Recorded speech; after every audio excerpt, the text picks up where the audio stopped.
தொகுதியில பல்வேறு தொகுதிகளுக்கு சென்று இதே போன்ற பிரச்சார பயணத்தை நான் தொடர்ந்து நடத்தினேன். அதைத் தொடர்ந்து இன்று நிறைவு நாள் பிரச்சாரத்திற்கு மாலை 6 மணியோடு முடிக்க வேண்டிய நிறைவு நாள் என்பது உங்களுக்கு எல்லாம் நல்லா தெரியும். பக்கத்தில் இருக்கக்கூடிய குளத்தூர் தொகுதியில் நான் நிற்கிறேன். அது உங்களுக்கு தெரியும். எதுக்கு சொல்றேன்னா, வேட்புமனு தாக்கல் பண்ணிட்டு போனவன் தான் இன்னும் தொகுதியை கூட பார்க்கல. முடிச்சுட்டு கடைசி அங்கதான் போறேன். கடைசியா 1 மணி நேரம் தான் டைம் இருக்கு.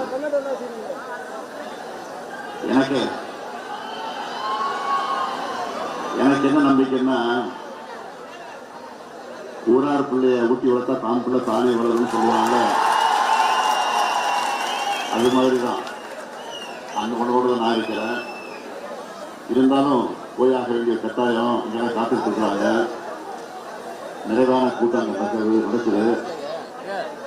அதனால நீண்ட நேரம் இங்கே பேச வாய்ப்பு இல்லைன்னு சொன்னாலும் சுருக்கமா நான் கேட்டுக்கொள்ள விரும்புவது,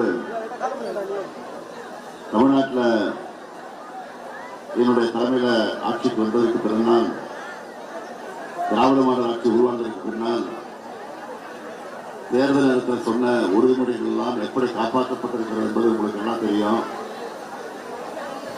ஏறக்குறைய 90% மேல தேர்தல் உறுதிமொழிகளை நிறைவேற்றி கொண்டிருக்கிறோம்.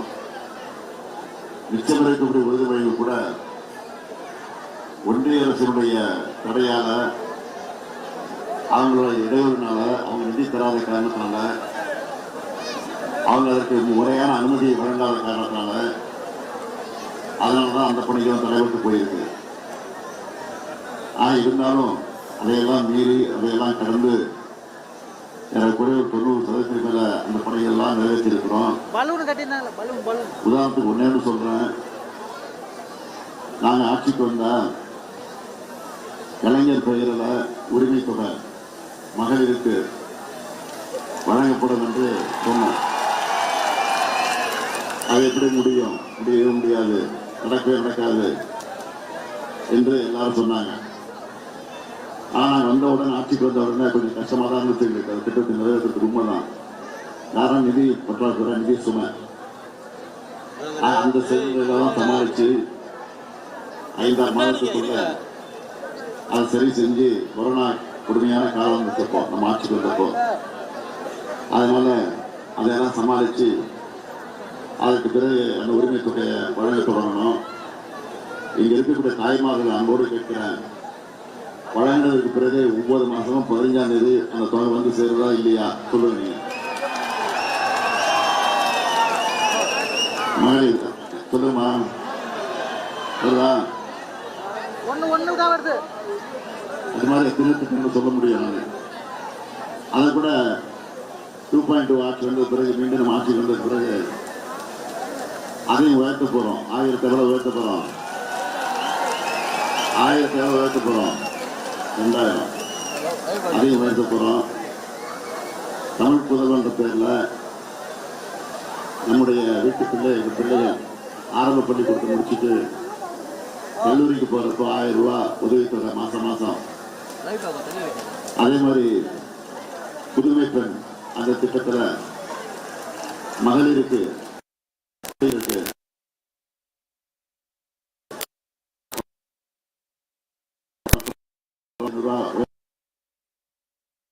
பல திட்டங்கள் உண்டு. இப்போ வழங்கியிருக்கக்கூடிய தேர்தலை என்ன சொல்லியிருக்கிறோம், நாம மீண்டும் ஆட்சிக்கு வரப்போ இல்லத்தரசின்னு ஒரு திட்டத்தை சொல்லியிருக்கிறோம். இல்லத்தரசி கூப்பன் கொடுக்க போறோம். எவ்வளவு? 8000 ரூபாய் கொடுக்க போறோம் இல்லையா? அந்த 8000 கூப்பன் ஆட்சிக்கு வந்த உடனே உங்களுக்கு கைக்கு வரும். கைக்கு வந்த உடனே உங்க இஷ்டமான பொருளை போய் உங்க வீட்டு பக்கத்துல நல்ல கம்பெனி, நல்ல பிராண்டு பார்த்து ஃப்ரிட்ஜு, டிவி, கிரைண்டரு எது வேணாலும் வாங்கிக்கலாம். ஆனா ஒண்ணு, இது விஷயமா உங்க வீட்டுக்காரத்தை கேட்டுறதுங்க. கேட்டா கன்ஃபியூஸ் பண்ணி விட்டுருவாங்க. இல்லையா? அதனால பிரச்சனை வந்துடும். ஏதாவது பிரச்சனை இருந்தா அண்ணன் இருக்காரு ஸ்டாலின் நான் சொல்லிடுவேன். அதனால கவலைப்படாதீங்க. எதுக்காக சொல்றேன்னா, இப்படி மகளிருக்காக பெண்களுடைய முன்னேற்றத்திற்காக இந்த ஆட்சி என்னென்ன செஞ்சுட்டு இருக்குன்னு உங்களுக்கு நல்லா தெரியும். ஆக உங்க முன்னேற்றம் தான் நாட்டினுடைய முன்னேற்றம் என்ற அடிப்படையில் தான் அந்த பணிகள்.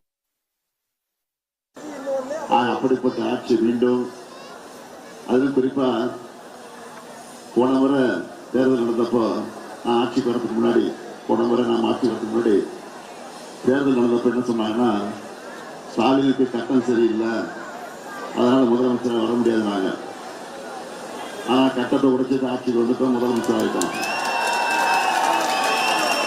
இப்ப என்ன சொல்றாங்கன்னா, தொடர்ந்து திமுக 2வது ஆட்சிக்கு வந்தது இல்லையா அப்படின்னு அதை சொல்றாங்க. உண்மைதான். அதையும் உடைச்சு 2வது முறையா உங்க அன்போடு உங்க வீட்டுக்குள்ள இந்த ஸ்டாலின் 2வது ஆட்சிக்கு வரதான் போறான். ஆக ஆட்சிக்கு வரப்போறான்னா அது பதவிக்காக நான் நினைக்கிறேங்க.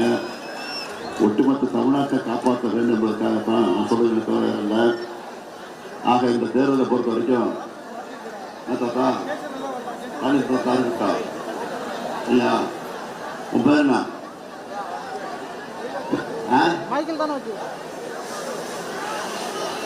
கவின். நல்ல பேர் கவின். என்ன படிக்கிற? எல்கேஜி. அந்த மாதிரி குழந்தைங்க தான் காலையில் ஸ்கூலுக்கு போனால் அது காலை சுற்றுண்டு அது ஞாபகம் இருக்கா? அதுவும் கொடுக்குறோம். ஆக இப்படி பல்வேறு திட்டங்களை நிறைவேற்றிக் கொண்டிருக்கக்கூடிய திராவிட முன்னேற்ற கழக ஆட்சி மீண்டும் தமிழ்நாட்டில் 2வது முறையாக மொத்தத்தில் கணக்கு போட்டால் 7வது முறை இது வரப்போகிறது. ஆனால் நான் 2வது முறையாக முதலமைச்சராக பொறுப்பேற்பதற்கு நல்ல வாய்ப்பை தேடி தாருங்கள் என்று உங்களை எல்லாம் அன்போடு கேட்டுக்கொண்டு வரவேற்பு சொன்ன உங்களுக்கு எல்லாம் மீண்டும் நம்முடைய கார்த்திக் மோகன் வந்து ஒரு நல்ல இளைஞர், துடிப்பானவர். பார்த்தீங்கன்னா எப்போ பார்த்தா சிரிச்சுக்கிட்டே இருப்பார். இதை விடாது செய்கிறார்.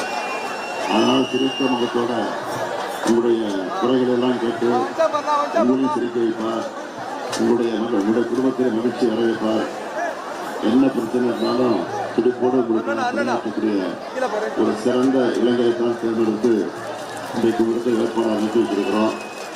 ஆக அவருடைய திருவாரியான வாக்கு வித்தியாசத்தில் வெற்றி பெறுவீங்கன்னு உங்கள் அன்போடு கேட்டு அனைவருக்கு நன்றி என்று கூறி விடைபெறுகிறேன்.